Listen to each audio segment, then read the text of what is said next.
আসসালামু আলাইকুম সবাইকে। সবাই কেমন আছো? আবার কিন্তু অনেক দিন পর চলে আসলাম, তাই না? আমরা সবাই একসাথে আবার কানেক্টেড হয়ে গেলাম। তোমরা একটু বলো তো, আমার কথা ঠিকমতো শোনা যায় কিনা, আমাকে ভালোভাবে দেখা যায় কিনা, বোর্ড ঠিকমতো দেখা যায় কিনা, একটু কমেন্ট করে জানাও। একটু ঝটপট একটু কমেন্ট করে জানাও তো যে সবকিছু ক্লিয়ার কিনা, আমার কথা একদম ঝরঝরে ভাবে শুনতে পাচ্ছ কিনা। সবকিছু ক্লিয়ার থাকলে আমরা ক্লাসটি শুরু করব। আমাদের সাথে ইতোমধ্যেই জয়েন হয়েছে মেঘলা আক্তার, নদী চৌধুরী, নীলালোর মুগ্ধতা, লামিয়া রহমান, নুসরাত জাহান নওরিন, মোমেনা আক্তার খানম, আচ্ছা ফয়সাল আহমেদ আরাফাত, মেঘলা আক্তার, সালাম দিয়েছো তোমরা সবাই। আমি সবার সালামের উত্তর দিচ্ছি। ওয়ালাইকুম আসসালাম, আমি খুবই ভালো আছি।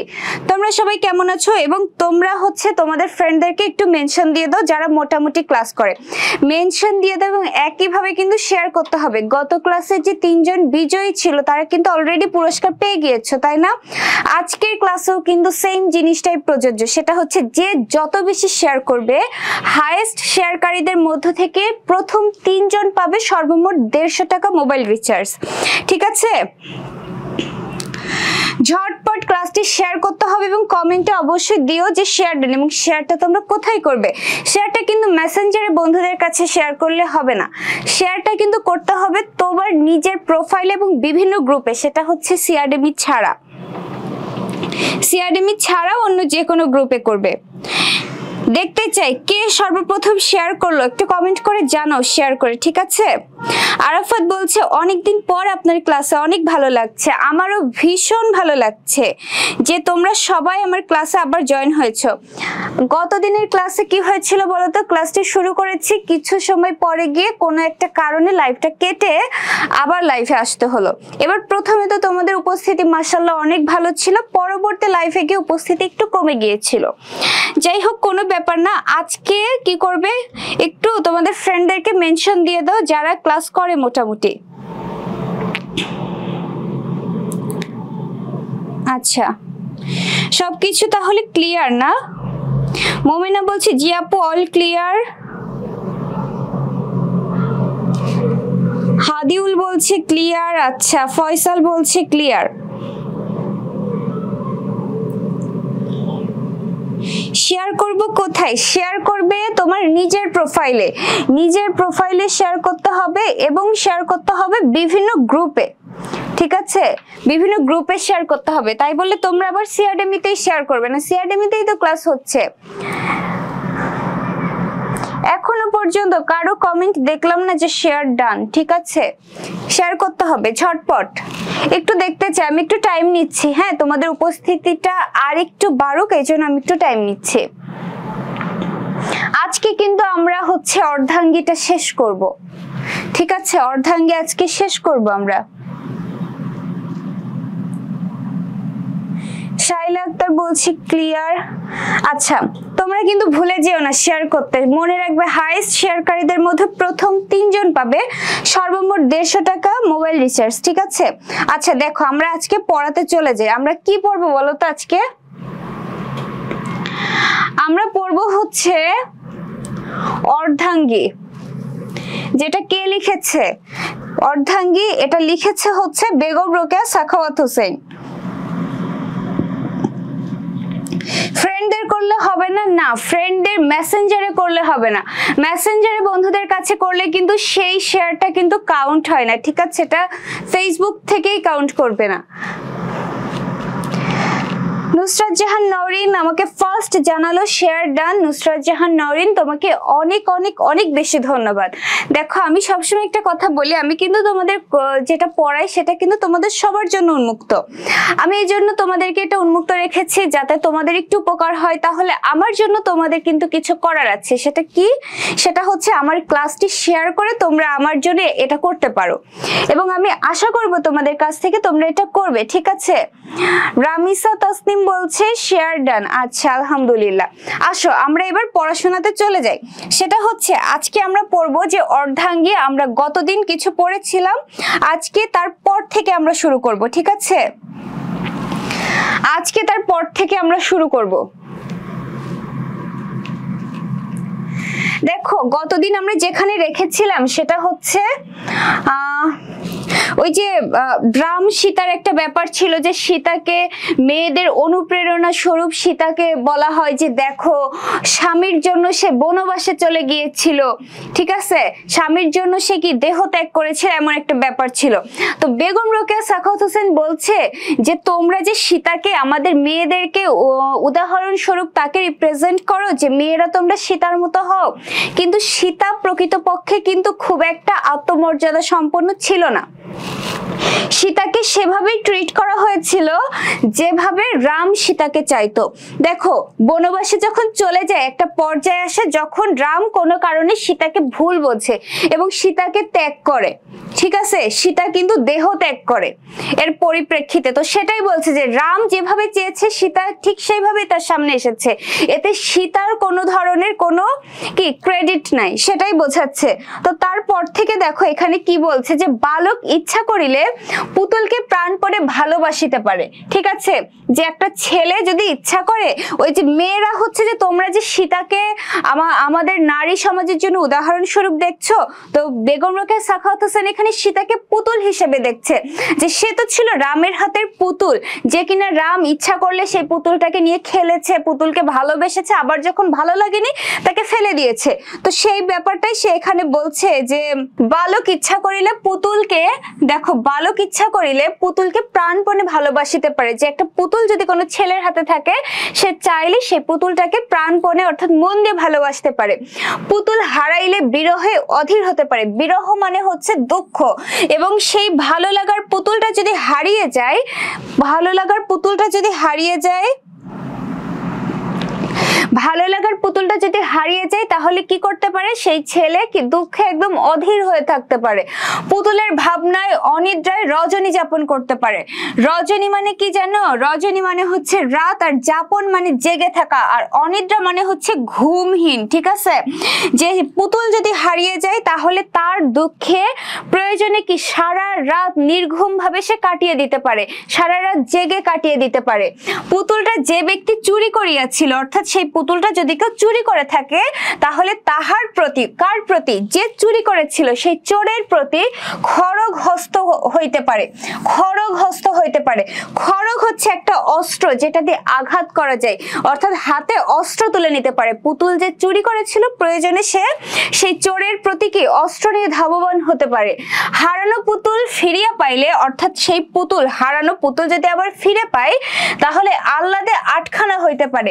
দেখো আহ্লাদে আটখানা কখন হতে পারে, যদি হারানো পুতুল ফিরে পায়, হারানো পুতুল যদি ফিরে পায় তাহলে আহ্লাদে আটখানা হইতে পারে, অর্থাৎ অনেক বেশি খুশি হতে পারে। আবার দেখো বলছে বিনা কারণে রাগ করিয়াও পুতুলকে কাদায় ফেলিয়া দিতে পারে, অর্থাৎ কি যখন ভালো লাগবে তখন তাকে ভালোবাসতে পারে, আবার যদি ভালো না লাগে তাহলে সেই পুতুলকে ছুঁড়ে ফেলে দিতে পারে। কিন্তু পুতুল বালকের কিছুই করিতে পারে না। দেখো বালক এত কিছু করছে, ভালো লাগলে পুতুলকে ভালোবাসছে, নিজের কাছে রাখছে, আবার পুতুল যদি কেউ চুরি করে নিয়ে যায় সেই চোরের প্রতি কি অস্ত্র নিয়ে ছুটে যাচ্ছে, আবার যদি সেই পুতুলকে ভালো না লাগে তাহলে সেটা ফেলে দিচ্ছে। কিন্তু সবকিছুই কে করছে, যার পুতুল সেই ছেলে করছে, সেই বালক করছে, কিন্তু পুতুলের কিন্তু কোনো কিছুই করার নাই, ঠিক আছে, পুতুলের এক্ষেত্রে কিছুই করার নাই। তার কারণ কি, হস্তপদ থাকা সত্ত্বেও পুত্তলিকা অচেতন পদার্থ। হস্তপদ মানে কি জানো, হস্তপদ মানে হচ্ছে হাত পা, আর পুত্তলিকা মানে হচ্ছে পুতুল। পুত্তলিকা মানে কি, পুত্তলিকা মানে হচ্ছে পুতুল। অচেতন মানে কি জানো, জড় পদার্থ। পুতুল তো জড় পদার্থ, তাই না, পুতুল কি কিছু করতে পারে, পুতুল কি চলতে পারে, খেতে পারে, গাইতে পারে, হাঁটতে পারে, পুতুল তো কিছুই করতে পারে না। কিন্তু কি করছে বলতো, যে যার পুতুল, পুতুলের যে মালিক সে তো সবকিছু করতে পারে, সে চাইলে পুতুলকে যেভাবে খুশি সেভাবে রাখতে পারে।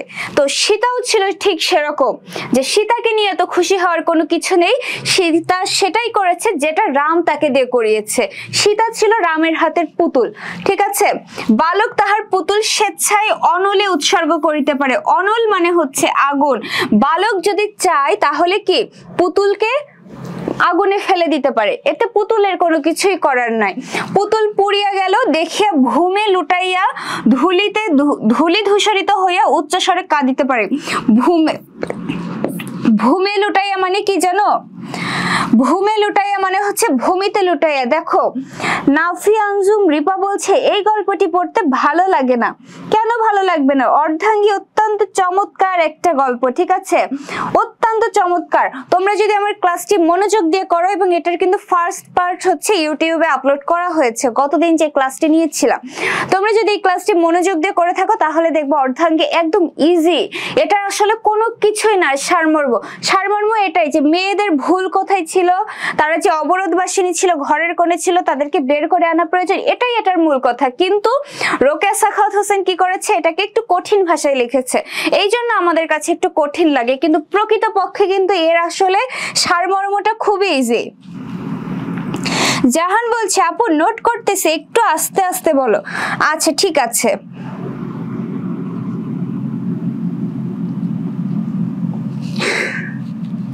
এরপর দেখো কি বলছে, যে পুতুল পুড়িয়ে গেল, অর্থাৎ ওই যে পুতুলটাকে আগুনে ফেলে দিল, সেই পুতুল যদি পুড়ে যায় তাহলে সেটা দেখে ভূমে লুটায়, অর্থাৎ ভূমিতে লুটিয়ে পড়ে ধুলো ধূসরিত হইয়া উচ্চ স্বরে কাঁদতে পারে, অর্থাৎ মাটিতে লুটিয়ে লুটোপুটি খেয়ে কি ধুলাবালি মেখে একদম উচ্চ স্বরে কান্না করতে পারে, অর্থাৎ সবই পুতুলের মালিকের ইচ্ছা, পুতুলের এতে কোনো কিছুই করার নাই, ঠিক আছে।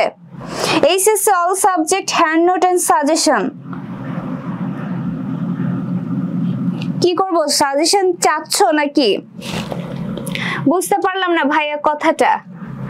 আচ্ছা দেখো এরপরে বলছে রামচন্দ্র স্বামিত্বের 16 আনা পরিচয় দিয়েছেন। রামচন্দ্র কি করেছেন? স্বামিত্বের 16 আনা পরিচয় দিয়েছেন। কত আনা? 16 আনা পরিচয় দিয়েছে। আর সীতা প্রশ্ন করছে যে রামচন্দ্র তো তার স্বামিত্বের 16 আনা পরিচয় দিয়েছে, কিন্তু সীতা কি করেছে?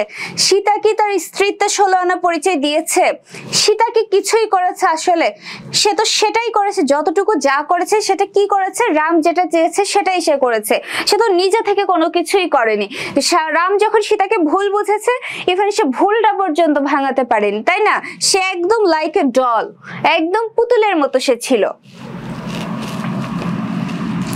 রহস্যময় বালক আমাদের সাথে জয়েন হয়েছে। আপু আসসালামু আলাইকুম। ওয়ালাইকুম আসসালাম, কেমন আছো তোমরা? আচ্ছা তোমরা কে কোথা থেকে জয়েন হয়েছে আমাকে একটু বলো তো। এই গল্পটা একদিকে গেলে ইসলাম বিরোধী, কোন দিক থেকে এই গল্পটা ইসলাম বিরোধী না, কোন দিক থেকে ইসলাম বিরোধী না। তুমি ভালো করে চিন্তা করে দেখো, এটা কোনো ইসলাম বিরোধী কোনো কিছু না। রোকেয়া সাখাওয়াত হোসেন কি প্রথম পার্টে বলেছে, তোমরা যদি এই গল্পটা পড়ে মনে করো যে আমি পর্দা প্রথার বিরুদ্ধে প্রতিরোধ গড়ে তুলছি, পর্দা প্রথার বিরুদ্ধে কথা বলছি, সেটা কিন্তু না। ইসলামেও কিন্তু বলেছে পর্দা করে মেয়েরা সকল কিছু করতে পারে, ঠিক আছে, মেয়েরা প্রয়োজনে ব্যবসা করতে পারে, কিন্তু পর্দার মধ্য থেকে। রোকেয়া সাখাওয়াত হোসেন এখানে সেটাই দেখাচ্ছে, যে এটাও সে বুঝিয়েছে প্রথম পার্ট থেকে। তুমি যদি আমার ক্লাসটি করে থাকো তাহলে তুমি বুঝতে পারবে যে রোকেয়া সাখাওয়াত হোসেন এটাও বলেছে যে তোমরা কি মনে করছো যে আমি পর্দা প্রথার বিরুদ্ধে কথা বলছি, সেটা না। পর্দা প্রথার বিরুদ্ধে যদি আমি কথা বলতাম তাহলে আরেকটা কি জানি পারস্য দেশের যে মেয়েরা, অর্থাৎ যারা ওয়েস্টার্ন কালচার মেইনটেইন করে, তাহলে আমি তাদেরকে অনেক বড় করে দেখতাম। সাখাওয়াত হোসেন কিন্তু তাদেরকেও বড় করে দেখেনি। কেন দেখেনি? তারা বলেছে যে তারা যে ওয়েস্টার্ন কালচার মেইনটেইন করছে, সেই মেয়েরা শর্ট শর্ট ড্রেস পরছে, এতে তাদের কোনো কৃতিত্ব নেই। তারা সেটাই করেছে যেটা তাদের স্বামীরা তাদেরকে বলেছে। তাদের স্বামীরা ওয়েস্টার্ন কালচারের দিকে ধাবমান হয়েছিল, এই কারণে তারা তাদের স্ত্রীদেরকেও সেই ওয়েস্টার্ন করে তুলতে চেয়েছিল, তাই তারা ওয়েস্টার্ন হয়েছিল। এতে মেয়েদের কোনো কৃতিত্ব নেই। তুমি ভাইয়া হচ্ছে একটু চিন্তাটা আরো গভীরে নিতে হবে। তুমি কি আমার কথা থেকে তোমার কি এখন ভুলটা ভেঙেছে?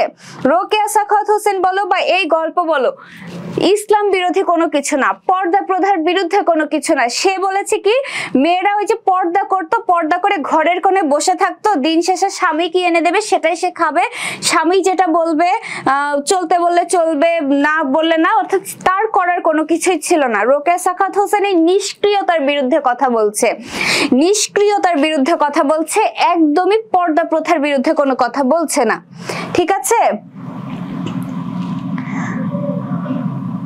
কমেন্টটা জানি কে করেছিলে, তুমি কি এখন বুঝতে পেরেছো?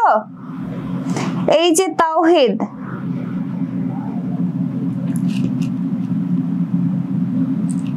আচ্ছা দেখো এরপরে কি বলছে।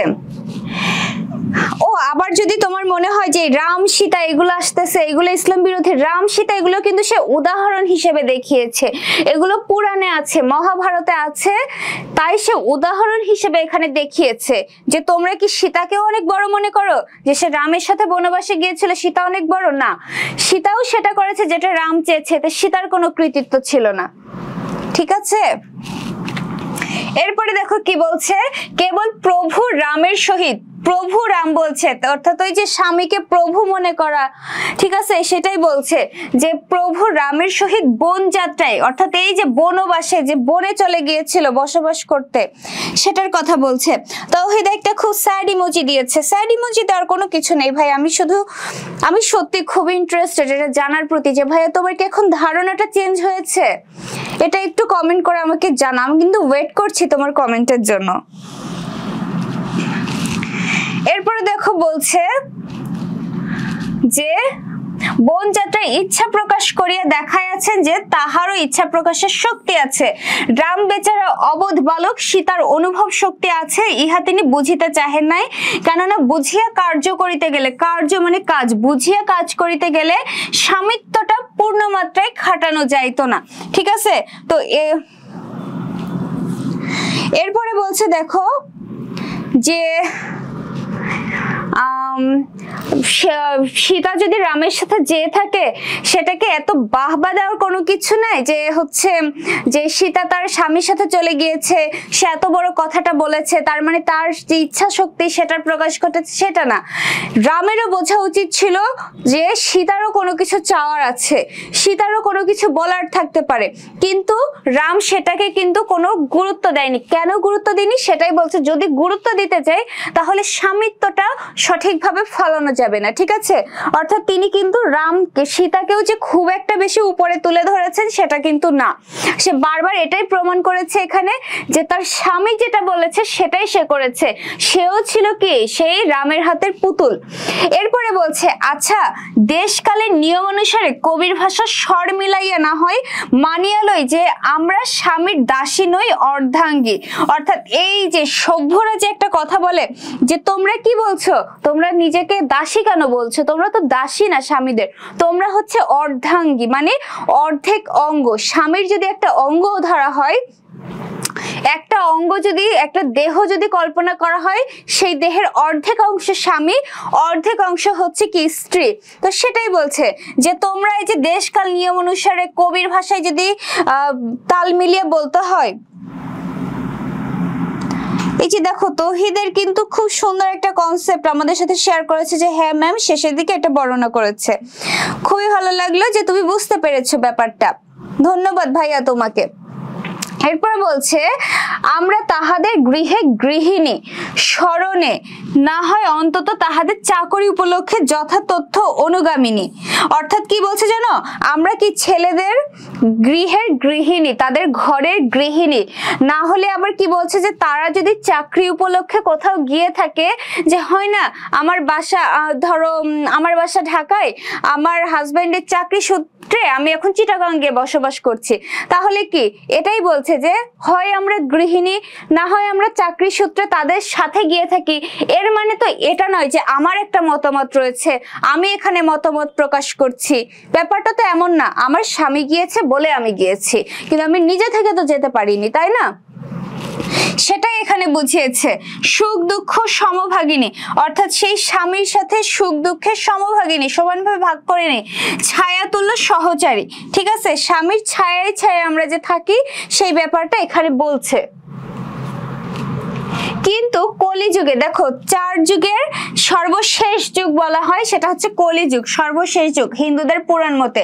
সেই কলিযুগে আমাদের ন্যায় অর্ধাঙ্গী লইয়া পুরুষগণ কিরূপ বিকলঙ্গ হইয়াছে, অর্থাৎ আমাদের মতো অর্ধাঙ্গী পেয়ে আমরা যদি, তোমরা যদি সভ্যরা আমাদেরকে অর্ধাঙ্গী বলে থাকো, আমাদের মতো অর্ধাঙ্গী পেয়ে আমাদের স্বামীগণ কি করেছে, বিকলঙ্গ হয়ে গিয়েছে। তার মানে কি বউয়েরাই শুধু সকল কাজ করবে, স্বামীরা কিছুই করবে না, তারা হাত পা নিয়ে শুয়ে থাকবে, এটাকেই বলছে যে যে কর্মহীনতা, নিষ্পৃহতা, এটাকেই বলছে যে কি বিকলঙ্গ। ঠিক আছে, তাহাকে কেহ একটু চিন্তার চোখে দেখিয়াছেন? অর্থাৎ সেটা বলছে যে এই যে আমাদের মতো স্ত্রীদেরকে পেয়ে, অর্ধাঙ্গীকে পেয়ে স্বামীরা যে বিকলাঙ্গ হয়ে গিয়েছে, কর্মহীনতা দেখাচ্ছে, যে মেয়েদেরকেই সব কাজ করাতে হবে, এমন একটা বিষয় দাঁড় করিয়ে দিয়েছে, সেটা কি কেউ একবার ভেবে দেখেছেন?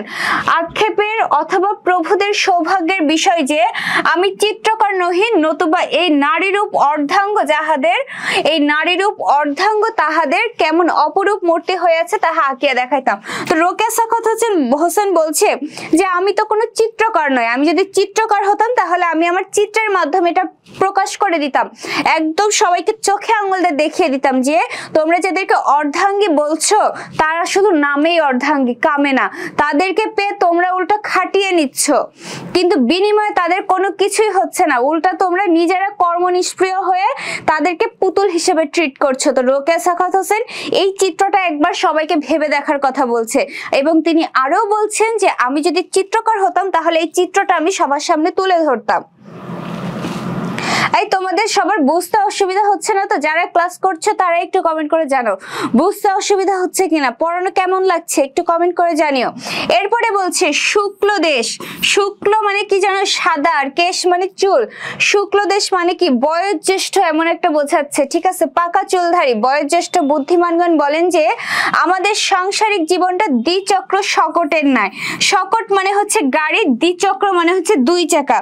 তো বলছে যে অনেক বয়োজ্যেষ্ঠ বুদ্ধিমানগণ বলেন আমাদের সংসারের যে জীবন, সাংসারিক যে জীবন অর্থাৎ স্বামী স্ত্রী, যেটা দুইজনকে অনেকটা দুই চাকার সাইকেলের, দুই চাকার গাড়ির মতো লাগে। দুই চাকার গাড়ি কি? সাইকেল।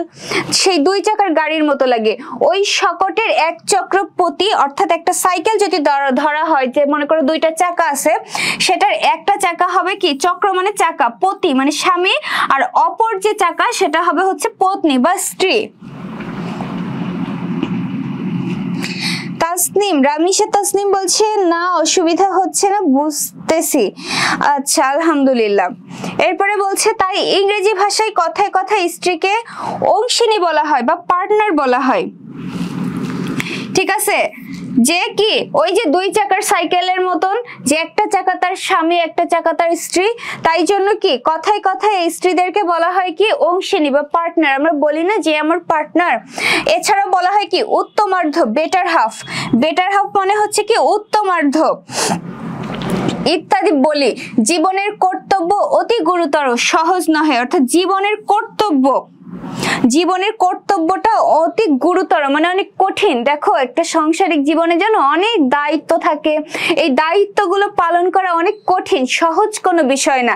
সেটাই বলছে যে তোমরা গৃহিণী বলে তাকে ছোট করছো, গৃহিণী বলে ছোট করো না, তার কাঁধে অনেক, একটা সংসারকে কিন্তু টিকিয়ে রাখে। দেখো হাজবেন্ড কি করতে পারে? টাকা দিতে পারে। সেই টাকাকে যদি সুষ্ঠুভাবে খাটানো না হয় তাহলে সেই টাকার কোনো আর অর্থ থাকে না। সংসারটা সুন্দরভাবে পরিচালনা কিন্তু ওই গৃহিণীরাই করে। তো তাদেরকে বলছে যে তারা যে এত কাজ করছে সেই মূল্যায়ন তো তোমরা তাকে করছো না, সেই সঠিকভাবে তো তারা মূল্যায়িত হচ্ছে না, ঠিক আছে? সেটাই বলছে।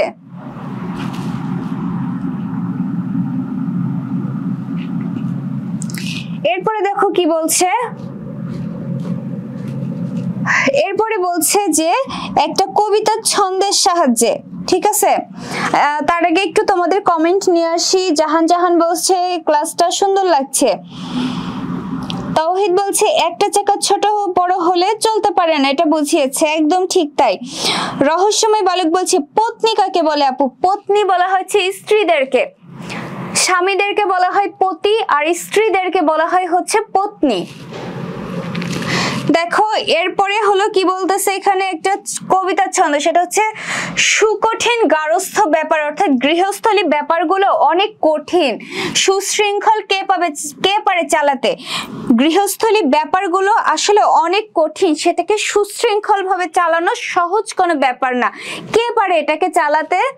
রাজ্য শাসনের রীতিনীতি সূক্ষ্মভাবে রয়েছে ইহাতে। রাজ্য শাসনের রীতিনীতি, একটা রাজ্যকে কিভাবে চালাতে হয়, একটা রাজ্য রাজ্যকে কিভাবে চালাতে হয় এই রুলস গুলো রয়েছে কোথায়?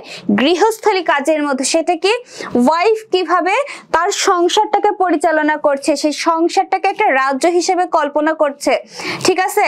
এবং সেই সংসারটা যদি একটা রাজ্য হয়ে থাকে তাহলে সেই রাজ্য কিভাবে চালানো যাবে সেই নিয়ম নীতিগুলোও কিন্তু রয়েছে কি যে সংসারটাকে চালাচ্ছে তার মধ্যে। ওই যে কথাই বলে না যে রানী রাজাকে চালাচ্ছে, ঠিক আছে? রানী কি রাজার সংসার সামলাচ্ছে এবং রাজাকে চালাচ্ছে, আবার রাজা চালাচ্ছে কি দেশকে, তাই না? তো এখানে সাখাওয়াত হোসেন বলছে যে রাজ্য চালানোকে তুমি অনেক বড় কিছু মনে করো না, রাজ্য চালানোর নিয়ম শৃঙ্খলায় সংসার যেটাকে চালাচ্ছে তার মধ্যেই রয়েছে, এবং সংসার চালানো সহজ কোনো বিষয় না। মেয়েরা গৃহিণী, তাকে তোমরা মূল্যায়ন করছো না, কিন্তু মূল্যায়ন করা উচিত, কারণ কি সংসার চালানো মোটেও কোনো সহজ বিষয় নাই। আচ্ছা, আপাদ মস্তক মানে কি? রামিসা তাসনিম, আপাদ মস্তক হচ্ছে যে পা থেকে মাথা পর্যন্ত, ঠিক আছে? পা থেকে মাথা পর্যন্তকে বলা হয় আপাদ মস্তক। আগের ক্লাসটা কই পাবো? আগের ক্লাসটা পাবে হচ্ছে ইউটিউবে, অর্ধাঙ্গী পার্ট 1 আপলোড করা হয়েছে। এরপরে দেখো বলছে বোধহয় এই গারস্থ ব্যাপারটাকে মস্তক স্বরূপ কল্পনা করিয়া শাস্ত্রকারগণ পতি ও পত্নীকে তাহার অঙ্গ স্বরূপ বলিয়াছেন। অর্থাৎ এই গারস্থ ব্যাপারটাকে, অর্থাৎ সংসার যেটা, এই সংসার ব্যাপারটাকে কি মস্তক স্বরূপ অর্থাৎ মাথা স্বরূপ কল্পনা করেছেন, ঠিক আছে? মাথা স্বরূপ কল্পনা করেছেন এবং সেই মাথার যে অঙ্গ এবং শরীরটাকে কল্পনা করেছেন পতি এবং পত্নী, যার অর্ধেক অঙ্গ হচ্ছে কি স্বামী, অর্ধেক অঙ্গ স্ত্রী, এবং যে মাথা সেই ব্যক্তির, সেই মাথাটাই হচ্ছে যে এই সংসারটাকে বোঝাচ্ছে। তবে দেখা যাক বর্তমান যুগে সমাজের মূর্তিটা কেমন। এই যে এত কথা বলা হলো, সিআরডেমের ইউটিউব চ্যানেলে পাবে, ঠিক আছে? আগের ক্লাসের লিংক তোমার হচ্ছে সিআরডেমি এর ইউটিউব চ্যানেলে আছে, ইউটিউব চ্যানেলই হচ্ছে সিআরডেমি বলে সার্চ দাও, পেয়ে যাবে। তো এখানে রোকেয়া সাখাওয়াত হোসেন বলছে কি এত এত যে নীতি কথা বললে এগুলো সব বইয়ের কথা, গুরুজনেরা বলেছেন। এবার এত কথা বলার পরে তিনি বলছেন যে আসো এগুলো তো সব বইয়ে লেখা আছে, মানুষ মুখে মুখে বলে, কিন্তু বর্তমান সমাজের চিত্রটা কি প্রকৃতপক্ষে সেটা এবার তিনি দেখিয়েছেন। দেখো বলছে মনে করুন কোন স্থানে পূর্ব দিকে একটি বৃহৎ দর্পণ আছে। পূর্ব দিকে কি রয়েছে? দর্পণ মানে হলো আয়না, ঠিক আছে? দর্পণ মানে হলো আয়না, বৃহৎ মানে বড়, দর্পণ মানে আয়না। বলছে যে মনে করুন পূর্ব দিকে একটি বড় আয়না রয়েছে যাতে আপনি আপাদ মস্তক নিরীক্ষণ করতে পারেন, অর্থাৎ পা থেকে মাথা পর্যন্ত যাতে দেখতে পারেন। নিরীক্ষণ করা মানে হচ্ছে দেখা, যে পূর্ব দিকে একটা আয়না রয়েছে বিরাট বড়, সেই আয়নাতে কি হয় আপনি পা থেকে মাথা পর্যন্ত দেখতে পারেন। আপনার দক্ষিণ ভাগ পুরুষ, অর্থাৎ দক্ষিণ ভাগ কি? দক্ষিণ ভাগ বলছে যে কি ওই যে বাম ডান আছে না, সেটাকে বলছে পূর্ব দিক এবং দক্ষিণ দিক, দক্ষিণ ভাগকে বলছে পুরুষ। তোমরা কিন্তু এটা এমসিকিউ এর জন্য এগুলো মনে রাখবে যে কোন পাশ কিসের সাথে তুলনা করছে। দক্ষিণ ভাগ পুরুষ এবং বামাঙ্গ হচ্ছে স্ত্রী, ঠিক আছে? অর্থাৎ কি ডান দিককে বলছে যে পুরুষ এবং বাম দিককে বলছে স্ত্রী। এই দর্পণের সম্মুখে দাঁড়াইয়া দেখুন, অর্থাৎ এই দর্পণের সামনে দাঁড়িয়ে এবার দেখার কথা বলছে। আপনার দক্ষিণ বাহু অর্থাৎ ডান বাহু, দেখো বলছে যে যদি একটা আয়নার সামনে দাঁড়িয়ে কল্পনা করুন যে আপনার ডান ভাগ হচ্ছে যে ডান পাশ একটা স্বামী আর বাম পাশ হচ্ছে স্ত্রী, এটা দেখা যাচ্ছে একটা আয়নার সামনে পা থেকে মাথা পর্যন্ত আপনি দাঁড়ালেন এবং এটা কল্পনা করুন। এবার বলছে যে এবার মনে করুন আপনার ডান সাইডটা হচ্ছে ডান সাইডের বাহু, ডান সাইডের যে হাত, ডান হাতটা ধরো 30 ইঞ্চি, ঠিক আছে? 30 ইঞ্চি এবং স্থূল, বাম বাহুর দৈর্ঘ্য হচ্ছে 24 ইঞ্চি এবং ক্ষীণ, স্থূল হচ্ছে মোটা এবং ক্ষীণ হচ্ছে পাতলা। এবার বলছে মনে করুন ডান সাইডটা আপনার ডান কাঁধটা হচ্ছে যে অনেক বেশি বড় এবং মোটা ডান হাত, অন্যদিকে বাম হাত হচ্ছে ছোট এবং পাতলা। চিন্তা করো তো তোমার ডান হাত যদি মোটা অনেক লম্বা হয় আর বাম হাত যদি একদম চিকন এবং ছোট্ট হয় তোমাকে কেমন দেখা যাচ্ছে? এরপরে বলছে দক্ষিণ চরণে অর্থাৎ ডান পায়ের দৈর্ঘ্য 12 ইঞ্চি এবং বাম পায়ে অতিশয় ক্ষুদ্র। এবার চিন্তা করো যে তোমার ডান পা বিশাল বড় আর বাম পা হচ্ছে ছোট, ছোট, তাহলে তোমাকে কেমন দেখা যাচ্ছে? দক্ষিণ স্কন্ধ, স্কন্ধ মানে হচ্ছে কাঁধ, উচ্চতা 5 ফিট এবং বাম স্কন্ধের উচ্চতা হচ্ছে 4 ফিট। অন্যদিকে বলছে যে ডান কাঁধ ধরো তোমার অনেক বড়, বাম কাঁধ হচ্ছে যে ছোট, তবে মাথাটা সোজা থাকিতে পারে না, বাম দিকে কিছুটা ঝুঁকে পড়তেছে। কিন্তু আবার দক্ষিণ কর্ণভারে, কর্ণ মানে হচ্ছে কান, এর বিপরীত দিকেও একটু ঝুঁকে আছে। দক্ষিণ কর্ণ হস্তি কর্ণের ন্যায় বৃহৎ। বলছে ডান কান হাতির কানের মতন বিশাল বড়, হস্তি কর্ণ মানে হচ্ছে হাতির কান। বলছে ডান কান হাতির কানের মতো বিশাল বড়, বাম কান আবার রাসব কর্ণ। রাসব কর্ণ মানে কি জানো? রাসব কর্ণ মানে হচ্ছে গাধার কান, গাধার কান অনেক ছোট ছোট হয়, ঠিক আছে? তা বলছে গাধার কানের মতো দীর্ঘ। দেখুন, ভালো করিয়া দেখুন আপনার মূর্তিটা কেমন। বলছে যে তুমি চিন্তা করো তোমার অঙ্গটা, তুমি একটা আয়নার সামনে দাঁড়িয়ে এবার তুমি চিন্তা করো যে তোমার ডান পাশ বিশাল বড়, ডান হাত অনেক লম্বা অনেক মোটা, অন্যদিকে বাম হাত হচ্ছে ছোট চিকন। একদিকে তোমার ডান পা বিশাল বড়, বাম পা হচ্ছে ছোট, ডান কান একদম হাতির মতো বড়, বাম কান অন্যদিকে গাধার মতো ছোট, ঠিক আছে? ডান কাঁধ বিশাল বড়, বাম কাঁধ ছোট। চিন্তা করো তো তোমাকে দেখতে কেমন লাগতেছে। এছাড়া কি আরো আরেকভাবে কি তুলনা করা হয়েছে? ডান সাইডটাকে বলছে যে পুরুষ অর্থাৎ স্বামী, বাম সাইডকে বলছে কি মেয়ে বা স্ত্রী। তাহলে সেটাকে দেখতে কেমন লাগে? যদি এই মূর্তিটি অনেকের মন মতো না হয় তবে দ্বিচক্র শকটের গতি দেখায়। যদি এই যে এরকম ছোট বড় যদি তোমার কাছে ভালো না লাগে তোমার দেহ, তাহলে এবার তিনি আরো একটি উদাহরণ বলছে, দ্বিচক্র শকটের গতি দেখায়। দ্বিচক্র শকট কি? সাইকেল অর্থাৎ 2 চাকার গাড়ির গতি। দেখুন, যে শকটের এক চক্র বড়, এক চাকা বড় এবং এক চাকা ছোট, সেই শকট অধিক দূরে অগ্রসর হইতে পারে না। এই যে বড় চাকাকে বলছে যে পতি, ছোট চাকাকে বলছে পত্নী। কারণ কি? স্বামীদেরকেই তো অনেক বড় করে দেখা হয় না, সেটাই বলছে। সে কেবল একই স্থানে গৃহকোণেই ঘুরিতে থাকে, তাই ভারতবাসী উন্নতির পথে অগ্রসর হইতে পারিতেছে না। যেমন 2 চাকার যদি একটা 2 চাকার সাইকেলকে যদি আমি কল্পনা করি, যদি আমি 2 চাকার সাইকেল কল্পনা করি, যে আমার স্বামী এবং স্ত্রীকে যদি আমি একটা সাইকেলের বড় চাকা, একটা চাকা বড় হয় এবং একটা চাকা ছোট হয়, এবং বড় চাকাকে তুলনা করছে কি স্বামীর সাথে এবং ছোট চাকাকে তুলনা করছে স্ত্রীর সাথে, তাহলে সেই সাইকেলটা দেখতে কেমন লাগে? এবং সেই সাইকেল কি চলতে পারে? একটা চাকা ছোট একটা চাকা বড় হলে একই জায়গায় কিন্তু ঘুরপাক খায়, সে কিন্তু আগাতে পারে না। তো আমাদের সমাজের চিত্রটাও সেই একই রকম। এই কারণে আমাদের সমাজে এগোচ্ছে না। কেন এগোচ্ছে না? ছেলেদেরকে বিশাল বড় করে দেখা হয়, মেয়েদেরকে ছোট করে দেখা হয়, মেয়েদেরকে মূল্যায়ন করা হয় না, ঠিক আছে? দেখো কি চমৎকার ভাবে রোকেয়া সাখাওয়াত হোসেন এটাকে কানেক্ট করে দিল।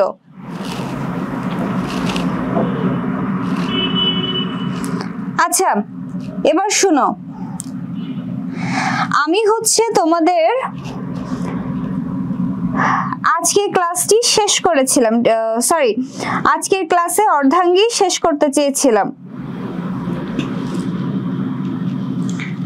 আজ শকটের কি আপু? শকট মানে হচ্ছে যানবাহন বা গাড়ি, শকট মানে গাড়ি, দ্বিচক্র মানে 2 চাকার, দ্বিচক্র শকট মানে 2 চাকার যে গাড়ি, অর্থাৎ সাইকেল, সাইকেলে 2টা চাকা থাকে না, সেটার কথা বলছে। দ্বিচক্র শকট মানে 2 চাকার গাড়ি।